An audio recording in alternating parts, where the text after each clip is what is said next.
2018년 새해가 밝았고 이제 벌써 일주일이 지났습니다. 새해 첫 시간의 송구 영신 예배로 새해를 열었고 또 지난 주간 동안에 말씀을 붙들고 기도하면서 기도하는 우리 특별 기도회를 통하여서 새해 하나님께서 우리 가운데 놀라운 일들을 행하실 것을 우리가 더 기대하고 확신하게 됩니다. 그래서 우리 모두 새해는 정말 더 잘 될 줄 믿습니다. 왜냐하면 우리의 계획을 의지하는 것이 아니라 우리는 무엇을 의지합니까? 하나님의 주의 인도하심을 의지하기 때문입니다. 그래서 그 주님의 인도하심을 믿고 나아가면 우리 모두 저와 여러분들 잘 될 줄 믿습니다. 기대가 되십니까? 네, 기대가 되고 우리는 그렇게 출발하여 나아갑니다. 그러면서 올 한 해에 우리 교회 가운데 함께 바라는 품고 있는 비전이 있습니다. 같이 한번 외쳐볼까요? 우리 비전의 말씀 시작. 주의 부흥을 이루라. 다시 한번 시작. 주의 부흥을 이루라. 예, 하나님께서 우리 가운데 허락하시는 우리 올해 주시는 이 비전의 말씀, 이 뜻이 무엇인가 오늘 저 시간을 통하여서 같이 묵상하고자 합니다. 먼저 우리가 이 비전을 우리가 알기 전에 부흥이라는 단어를 먼저 주목해야 하겠습니다. 성경에 보면은 부흥이라는 단어가 많이 사용할 것 같지만 딱 한 번 사용합니다. 하박국 3장 2절에 보면은 여호와여 주는 주의 일을 이 수년 내에 부흥하게 하옵소서 라고 한 번 딱 사용하고 있는데요.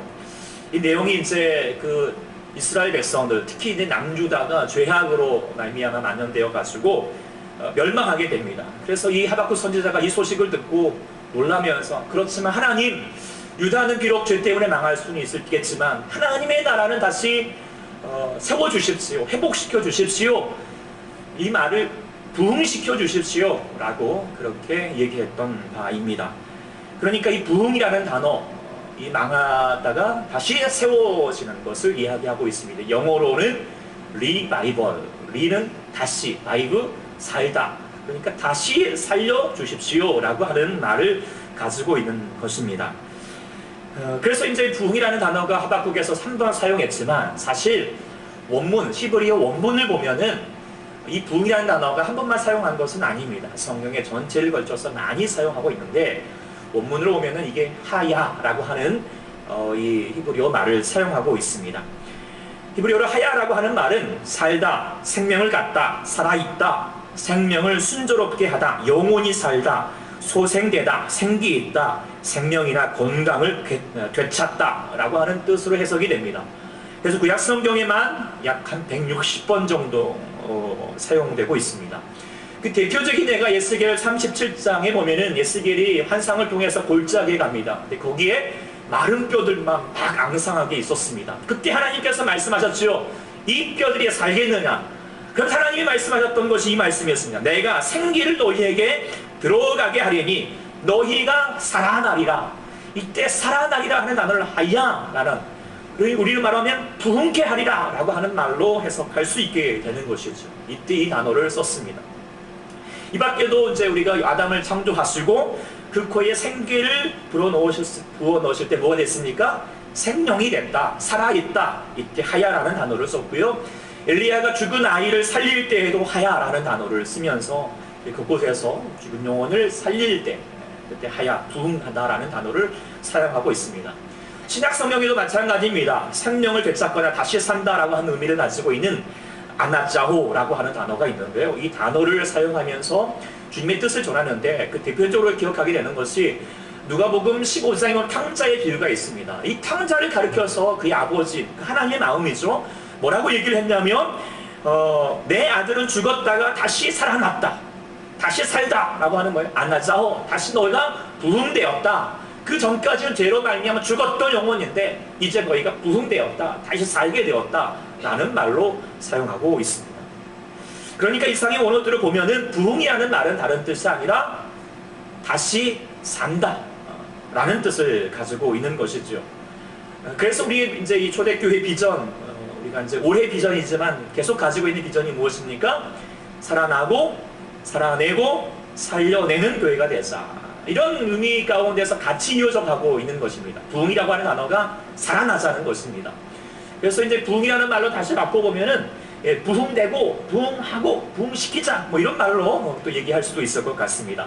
그러니까 부흥과 산다라고 하는 말은 같이 이어지는 단어이다, 같은 뜻이다 라고 하는 것을 우리가 기억해야 하겠습니다.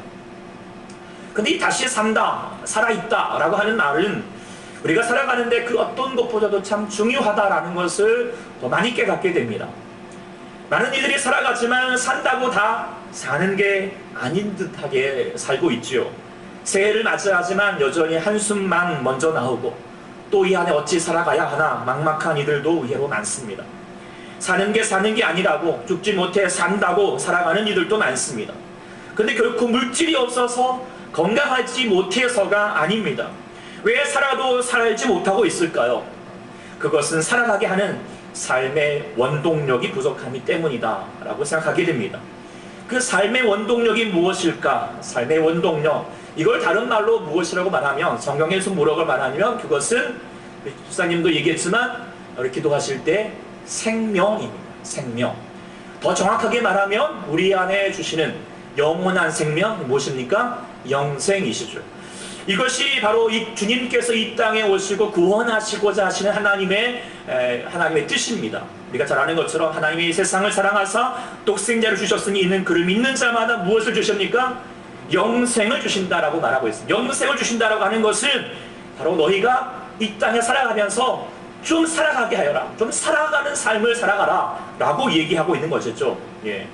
그래서 좀 이 말을 조금 더 실감 있게 좀 표현한다면 좀 살맛나게 살자. 좀 살아도 정말 행복해지고 뭔가 살아가는 의미도 괜찮고 살아갈 이유도 알고 오늘 살아도 너무 아침을 해도 감사합니다. 그냥 믿음을 가지고 나가는 것이죠. 감이 안 온 것 같아서. 그 요즘에 전라도 말이 참 되게 좋더라고요. 이 고향이 다시 그리워지고 있는데요. 전라도 말로 이렇게 막 그 좋은 거를 뭐라 그런지 아세요? 아따 오지다 이런 말을 하거든요. 오지다. 그랬더니 애들이 이제 제가 아까 오지다라는 말을 했더니 요즘 애들이 오지다 그러면 오지고 질리고 뭐 내리고 알파고 냉장고 뭐 이렇게 얘기하더라고요. 하여튼 잘 모르겠습니다. 어쨌든 뭐 최고로 좋은 겁니다. 뭐 요즘 아이들 말로는 쩐다 이런 말까지 하거든요. 우리가 예수 믿어서 소위 말 쩐다, 쩐이 인생을 사는 거죠. 최고의 인생을 사는 겁니다. 할렐루야. 이런 하나님의 부흥이 있기를 소망합니다. 부흥이 이런 것입니다. 우리 그래서 사랑하는 초대교회 성도 모든 성도 여러분, 올 한 해는 여러분의 삶이 부흥이 일어나기를 소망합니다. 올 한 해에는 정말 살만한 삶이 되기를, 왜 이렇게 사는 게 좋은지 살아갈 이유가 분명하고 더 살아야겠고 더 열심히 살아야겠다 라고 하는 생명력 넘치는 삶이 되기를 축원하고 기도합니다. 그렇지만 우리가 다시 한번 교회의 부흥을 가지면, 그러면 교회의 부흥이 무엇일까? 그것은 교회가 다시 사는 것, 교회가 살아있게 되는 것이죠. 즉 교회에 오는 게 너무 즐겁고 예배 드림이 기쁨이 되고 감격이 되고 교회 공동체 한 사람 한 사람들 늘 그립고 고맙고 또 우리에게 맡겨진 이 직분들도 부담이 되어서 또 이렇게 해야 되는 거야 라고 하는 것이 아니라 너 맡겨진 것만 해도 감사하고, 그래서 감사한 마음을 가지고 자원하는 심령을 가지고 기쁨으로 감당하게 되는 것, 그것이 교회가 부흥되고 살아있는 교회가인 줄 믿습니다. 교회가 그런 부흥을 이루길 수 있기를 소망합니다. 그래서 우리가 교회의 부흥을 오해하지 말자는 것입니다. 부흥이라고 해서 숫자적으로 많이 사람이 교회에 오거나 라는 것을 이야기하는 것이 아닙니다. 교회에 좋은 건물을 짓고 재정이 넉넉해지는 것을 이야기하는 것이 아닙니다. 우리는 그것을 목적으로 하지 않습니다. 더 중요하고 더 근본적인 목적이 있습니다. 그리고 제가 늘 항상 여러분을 위해서 기도하는 바가 그것입니다. 그건 뭘까요? 우리가 예수 믿는 즐거움, 그 구원의 감격을 회복하자, 살아내자라고 하는 것이죠. 초대교회에 와서 여러분의 삶이 예수님 때문에 행복해지기를 구하고 또 바라봅니다. 난 예수가 좋다고 라고 마음껏 잊힐 수 있자라고 하는 것이죠. 그것은 단지 물질이 많아서가 아니라 세상에 어떤 이런 재미들이 많아지는 것이 아니라 나의 한 주님 한 분만으로도 나는 만족할 수 있으면서 예수님 때문에 그냥 아따 그냥 오져버려 이런 좋아라 막 이렇게 얘기하는 그런 우리의 고백들이 저절로 우리가 고백될 수 있기를 소망합니다. 그게 부흥이고요. 그리고 그렇게 부흥되면 소위 정말 부흥이 됩니다. 무슨 뜻이냐면 여러분이 정말 부흥이 되면, 여러분이 살아나면 교회가 부흥됩니다. 여러분이 살아나야지 교회가 살아난 줄 믿습니다. 올 한 해 이런 은혜가, 이런 축복이 있기를 간절히 축원합니다. 그렇다면 우리가 어떻게 부흥되는가? 오늘 본문은 우리에게 중요한 원리를 이야기하고 있습니다. 오직 한 가지입니다. 그것은 무엇입니까? 오직 성령이 너희에게 임하시면. 이 원리는 여기서만 얘기하는 것이 아닙니다. 부흥할 때 항상 동반하는 내용은 바로 성령입니다. 첫사람 아담이 그가 진흙으로 빚고 나서 그 코에 생기를 불어넣었습니다. 생기가 무엇입니까? 바로 성령님이시죠. 성령님이 그 안에 거하게 될 때 그가 살아났다, 부흥되었다 라고 말할 수 있는 것이죠. 엘리야가 죽은 아이를 살릴 때에도, 에스겔의 마른 뼈가 살아날 때에도 그 안에 성령이 임자여서 살아나게 되었다라고 하는 것을 우리가 알고 있습니다. 우리가 사도행전에 보면은 교회 부흥의 역사가 쭉 일어나고 있습니다. 그것은 오직 성령의 임재 사건, 오늘 본문 성령의 임재 사건이 일어난 이후부터 가능하게 되었다는 것을 우리가 생각하게 됩니다. 그래서 예수님께서 너희가 부흥을 하려면 예루살렘부터 떠나지 말고 내가 너희에게 약속한 성령을 먼저 기다려라. 그리고 그것을 사모하고 기다릴 때 그때 너희 안에 부흥이 일어난다라고 그렇게 말하고 있습니다. 그렇다면 오직 성령이 우리 가운데 부흥케 하실 줄 믿습니다. 그런데 이 말을 우리가 다시 한번 해석해 보면은 한번 따라해 보실래요? 부흥의 주체는 내가 아니라 성령님이다. 예, 부흥의 주체는 내가 아닙니다. 성령님이다라고 하는 사실을 우리가 기억해야 할 것입니다. 부흥은요, 내가 할 수도 없고 내가 해서도 안 됩니다. 예를 들어 한번 생각을 해보겠습니다. 어떤 분이 그래 올 한 해 정말 주님 초대교회 부흥을 한번 시켜보겠다 해가지고 마음을 먹고 뭐 여러 가지 정도의 방법 중에 떡볶이 전도를 해보자 해가지고 여러분 이제 떡볶이 마트에 가서 떡볶이 재료 사오고 열심히 집에서 준비해서 전도지 들고 추운 거리에 나가서라도 그렇게 열심히 전했어요. 전하고 막 그렇게 감당합니다. 얼마나 귀합니까? 그런데 참 문제는 문제는 별로 기도하지 않고 자신의 열심으로 감당하고 있습니다. 성령의 인도와 충만하러 하지 않습니다. 그러면 아무리 이제 오후에 이제 이렇게 나눌 내용이기도 하지만 성령님이 하시는 것이 아니라 내가 부흥시키고 있는 것이죠. 그렇게 돼버리면 그거는요, 극단적으로 말하면 부흥이 안 되어도 당연히 문제지만 그렇게 해서 부흥되어도 문제입니다. 왜냐하면 그렇게 해서 그분이 교회 사람들을 데리고 와서 부흥시키면 저는 그때부터 겁날 수밖에 없습니다.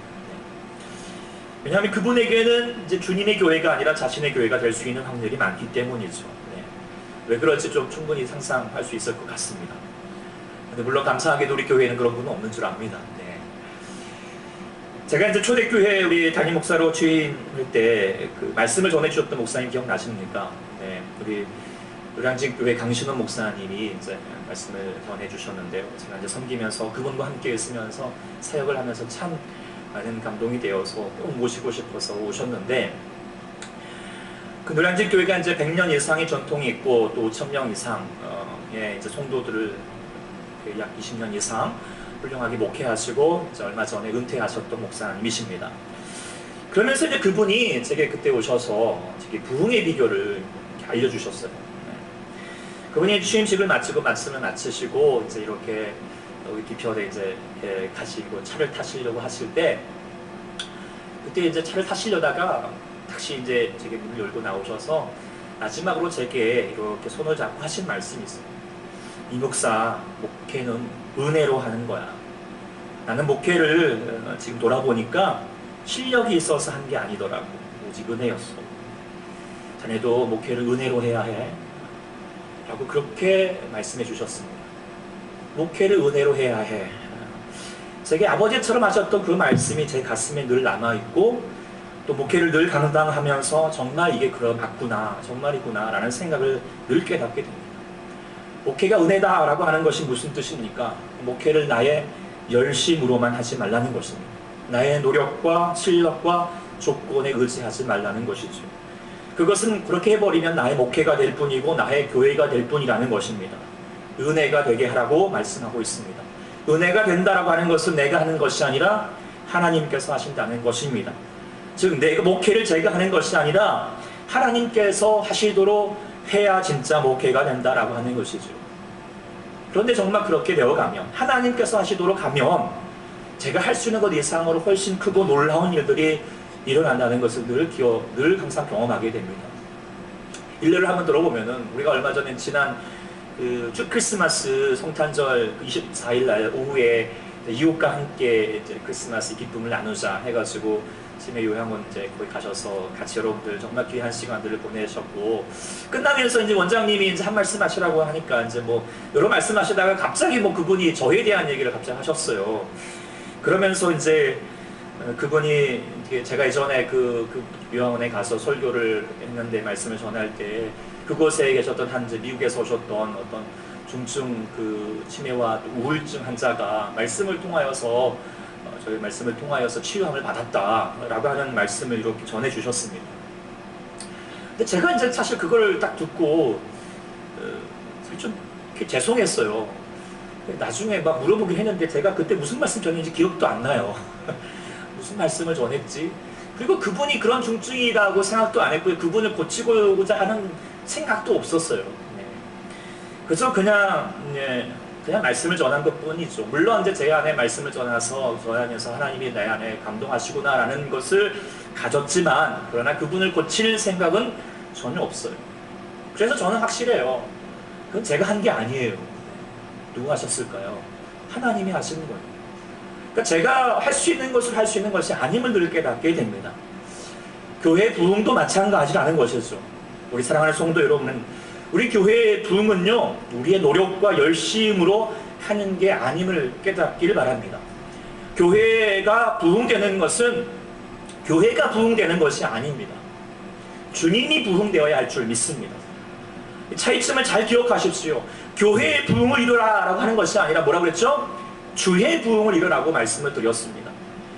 교회를 살리는 것이 아닙니다. 내가 교회를 살리는 것이, 교회를 막 그렇게 하는 것이 아닙니다. 내가 교회를 위한 열심을 가지라는 것이 아닙니다. 우리는 오직 열심을 교회에다 가는 것이 누구를 위해서? 주님을 위해서 가지셔야 합니다. 주님을 위해서 열심히 갖고 계시면 주님이 교회를 위해서 일하십니다. 주님의 열심으로 교회를 살리실 줄 믿습니다. 이것이 진정한 부흥일 줄 믿습니다. 이게 아주 중요한 원리입니다. 그리고 이것이 더 우리 가운데 정말 근본적이어야 될 부흥의 귀한 진정한 모습일 줄 믿습니다.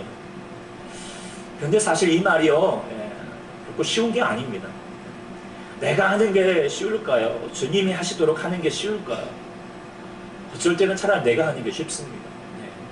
주님이 하시도록 하려면 나는 철저히 죽어줘야 됩니다. 아니, 철저히 기다려야 됩니다. 나의 뜻과 방법을 철저히 내려놓고 주님의 방법에 철저히 순종하게 해야 합니다. 그러니까 성질 급하면 이거 못합니다. 예수님도 성질 급한 베드로 그의 제자들에게 아무리 급하더라도 결코 서두르지 않았습니다. 기다리라 했습니다. 철저히 자신을 내려놓게 했습니다.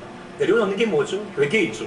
회개하고 그러면서 성령님을 철저히 의지하고 사모하도록 했습니다. 그리고 나서 10일 뒤에 마가의 다락방에서 모여서 기도하고 전념하고 나서야 성령님이 임재하였습니다. 그리고 그 성령의 힘으로 복음을 전했던 것이죠. 그리고 났더니 성경에서 뭐라고 말합니까? 사도행전 2장 47절에 이렇게 얘기하죠. 주께서 구원받은 사람을 날마다 더하게 하시니라. 누가 사람을 더하게 하셨습니까? 사람들이 나와서 전도했으니까 그가 교회에 사람들이 많아졌습니까? 아닙니다. 뭐라고? 주체가 누구죠? 주님이십니다. 우리가 하는 게 아니라 내가 교회를 부흥시키는 거 아니라 누가? 주님께서 교회를 부흥케 하신다라고 하는 사실을 우리가 기억해야 할 줄 믿습니다.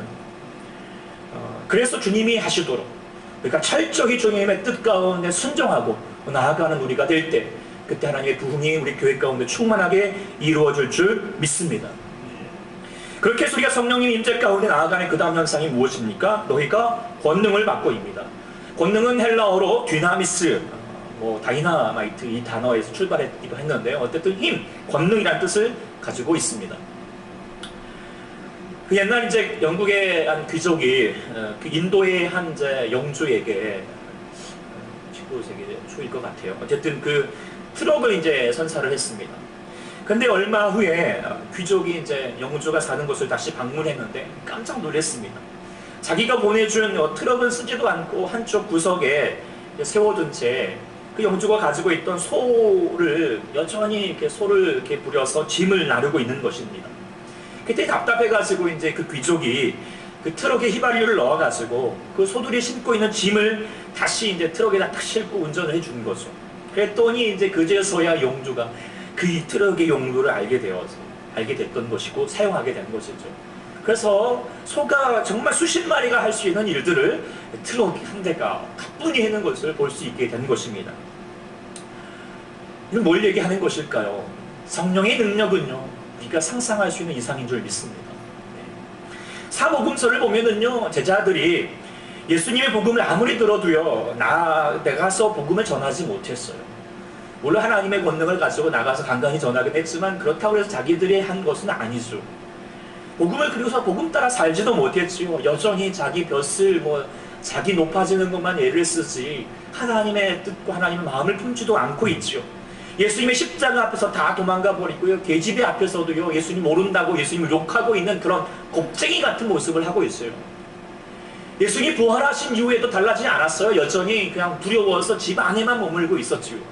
그랬던 그들이요, 성령님이 임재하고 나니까 어떻게 됐습니까? 거리로 뛰쳐나갔어요. 그리고 담대하게 전한 거예요. 주의 복음을 전했죠. 그런데 그 앞에는 여러 가지 많은 조롱도 있고요, 핍박도 있고요, 때로는 감옥에 갇히는 일들이 번번하게 일어납니다. 그렇지만 그들은 멈추지 않았어요. 트랙타처럼 그냥 막힘없이 전진해 가는 겁니다. 그 안에 넘치는 힘과 권능, 그 의지하여서 나갔던 것이죠. 자신들의 힘과 노력을 한 게 아니에요.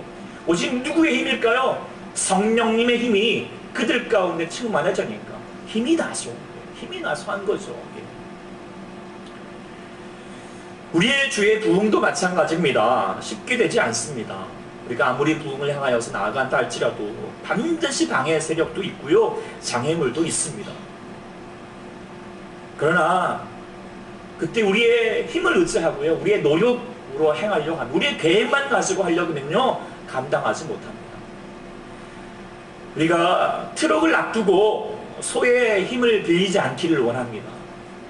우리의 힘을 의지하지 말고 이제 성령님을 의지하십시다. 성령님을 붙들고 나아갑시다. 기도하면서 성령님을 먼저 앞세워가면 그 성령의 파워를 통하여서 부흥케 하실 줄 믿습니다. 아멘. 그리고 나서 우리가 성령님의 그 파워를 경험하면 그 다음에 무엇입니까? 예루살렘과 온 유대와 사마리아와 땅 끝까지 내 증인이 되리라 라고 말씀하십니다. 증인이 된다라고 하는 것은 자신이 보고 경험한 바를 얘기하는 것이죠. 주님, 부흥이라고 하는 것은 예수님을 직접 경험하는 거예요. 예수님 인격적으로 만나서 주님의 살아계심을 알고요, 그 하나님 안에서 감격하면서 그 하나님의 놀라운 일들을 전하는 것입니다. 그것이 바로 증인된 삶이죠. 간증이 넘치는 겁니다. 그 간증이 넘치면서 하나님의 살아계심, 이렇게 하나님 역사하셨습니다. 내게 하나님 이렇게 축복해 주셨습니다 라고 그렇게 붙들면서 증거하는 것입니다. 어디서? 먼저 예루살렘이었죠. 예루살렘이 어딜까요? 제자들이 살고 있는 것입니다. 여러분들에게 예루살렘은 어디일까요? 바로 가정입니다. 여러분이 거하고 있고 살고 있는 자들이죠. 그들에게 먼저 예수님을 전해야 하고 증인의 삶을 살아야 할 줄 믿습니다. 그런데 가족들은 여러분 예수님의 증인된 삶을 살지 못하면서 우리가 밖에서 떠든다, 그건 가짜입니다. 진짜는요, 함께하는 사람들에게 나타내야 합니다. 예수님의 말씀대로 살아서 나의 남편에게, 나의 아내에게, 자녀들에게 먼저 증인된 삶을 살아야 할 줄 믿습니다.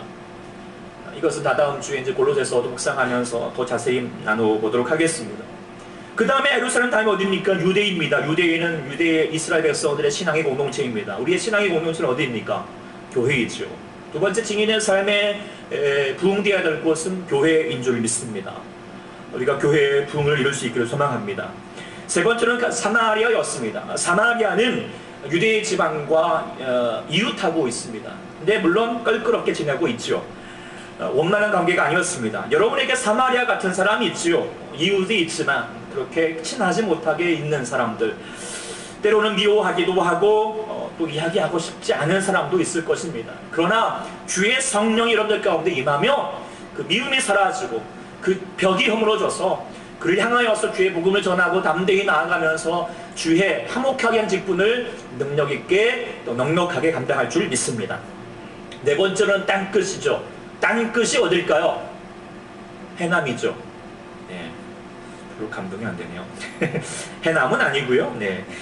어떤 이제 성경학적으로 땅끝을 이렇게 정의하고 있습니다. 땅끝은 예수 믿지 않은 사람이 있는 곳은 다 땅끝이다. 맞는 것 같죠? 네. 예수 믿지 않다면 그 가족이 땅끝이고요. 예수 믿지 않은 그 이웃이라면 그 이웃이 땅끝이고요. 저 아프리카의 한 부족일지라도 그가 예수님을 알지 못한다면 그곳이 땅끝일 줄 믿습니다. 그래서 어디든지 우리는 주의 복음을 붙들고 나가야 하는 것이 바로 부흥의 역사인 줄 믿습니다. 이상같이 이제 보면서 우리가 살펴볼 수 있는 것이 뭐냐면, 결론 내릴 수 있는 게 뭐냐면, 하나님의 성령의 역사는 반드시 확장되어 간다라고 하는 것입니다. 확장되어 간다. 성령님은요, 나 혼자 예수 믿고 천국 가게 하지 원하지 않습니다.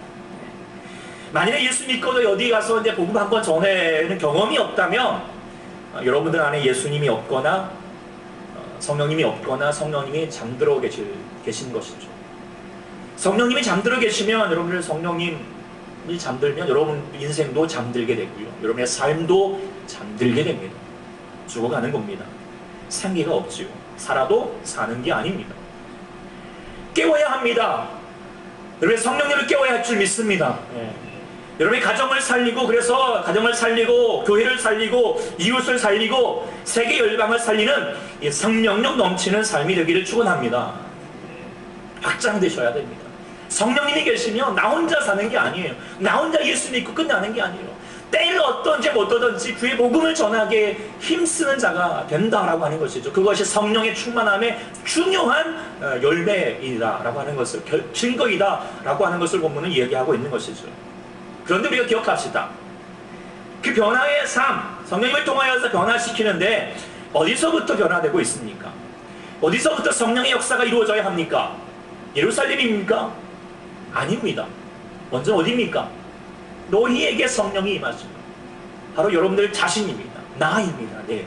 내가 먼저 성령님 안에서 변화되어야 할 줄 믿습니다. 내가 먼저 변화되어야지 가정이 변화됩니다. 남편이 변화되어야지 내가 예수 잘 믿는 게 아니에요. 네. 내가 좋은 교회를 만나고 좋은 목사를 만나야지 내가 신앙생활 제대로 하는 것이 아니라, 내가 주의 성령을 통하여서 변화가 되면 저같이 부족한 하여튼 목사가 이렇게 말씀을 전해도 그 말씀을 받아들고, 이야 그렇구나, 하나님 이렇게 함께 하시구나 라고 하면서 하나님의 살아계신 능력을 경험하게 되는 줄 믿습니다. 저는 많이 그걸 경험해 봅니다. 참 부족했는데 그냥 정말 아직도 부족한 마음으로 전하지만 그 말씀의 역사를 이루어가시는 분들을 보면은 제가 잘해서 하는 게 아니라 그분 안에 성령님이 역사한다라는 것을 깨닫게 됩니다. 우리 모두 그런 성령의 역사를 이룰 수 있기를 소망합니다. 그러니까 우리가 다른 사람 보지 마시고요. 먼저 자신을 보자고요. 부흥은요, 나부터 시작하는 겁니다. 부흥은 나부터 시작해야 할 줄 믿습니다. 내가 먼저 주님의 부흥을, 내가 주님으로 말미암아 살아있는 심령이 될 수 있기를 소망합니다. 그 유명한 그 웨스트민스터의 대성당 지하 묘지에 있는 한 성공의 주교의 묘비문 있는 글, 전에 한번 말씀을 드렸는데 이런 글이 있습니다. 젊고 자유로워 상상력의 한계가 없을 때 나는 세상을 변화시키겠다는 꿈을 가졌다. 좀 더 나이가 들고 지혜를 얻자 나는 세상이 변화하지 않으리라는 것을 알았다. 그래서 시야를 조금 좁혀서 내가 살고 있는 나라를 변화시키겠다고 결심했다. 그러나 그건 역시 불가능한 일이었다. 황혼의 나이가 되었을 때 나는 마지막으로 나와 가까운 내 가족을 변화시키겠다고 마음먹었다. 그러나 아무도 달라지지 않았다. 이제 죽음을 맞이하기 위해 누운 자리에서 나는 깨닫는다. 만일 내 자신을 먼저 변화시켰다면 그것을 보고 내 가족이 변화되었을 것을, 또한 그것에 용기를 얻어 내 나라를 더 좋은 곳으로 바꿀 수 있었을 것을, 그리고 누가 하는가 세상까지도 변했을지, 아주 우리에게 깨닫는 중요한 말씀이 됩니다. 다른 사람이 아니라 우리가 먼저 변해야 될 줄 믿습니다. 그리고 그 변화는 내가 하는 것이 아니라 성령님께서 하실 줄 믿습니다. 사랑하는 우리 성도 여러분, 올 한 해 여러분들 살아가시면 어떤 소망을 가지십니까? 물론 가족 모두 건강하고 물질적으로 축복도 받고 바라는 대로 술술 풀려가는 것 그렇게 원한다. 그거 참 귀하게 또 되어가기를 소망합니다. 그런 은혜 있기를 원합니다. 그런데요, 무엇보다도 여러분들 안에 주의 부흥이 있기를 소망합니다. 그게 또 우리 가운데 구할 귀한 제목이 되는 줄 믿습니다. 예수 믿어서 정말 잘 만난다. 야, 예수 믿으니까 난 예수가 너무 좋다. 어디 가든지 예수님을 자랑하고 싶고 전하고 싶은 간절한 마음이 가득해가지고 간증이 넘치고 감격이 넘치는 우리 모두가 될 수 있기를 소망합니다. 그것이 진짜 사는 거라고요. 이게 진짜 행복한 인생이 되는 줄 믿습니다. 올 한 해 그것을 이룰 수 있기를 소망합니다. 그러기 위해서는 먼저 우리 자신을 돌아봐야 합니다. 성령이 충만해 주셔야 됩니다. 여러분 얼마나 성령이 충만하십니까? 찬양하실 때에도 그 곡조에 그냥 곡조에 따라서 무미건조하게 노래 부르고 있습니까? 아니면 그 곡조 하나가 그 가사 하나가 여러분의 마음에 감동이 되고 여러분의 고백이 되고 계십니까? 주의 말씀을 하나의 교훈처럼 듣고 있습니까? 아니면 나를 사랑하사 나를 위해서 간절하게 외치는 주의 음성으로 듣고 계십니까? 무엇보다도 성령이 충만하면 우리가 주를 믿지 않은 영혼을 보게 되면 그 영혼 그저 내가 그냥 지나치지 않냐고 저 영혼을 위해 저 영혼에게 주의 복음을 알려주고 싶은 마음의 동요, 여러분들 그 일어나고 계십니까?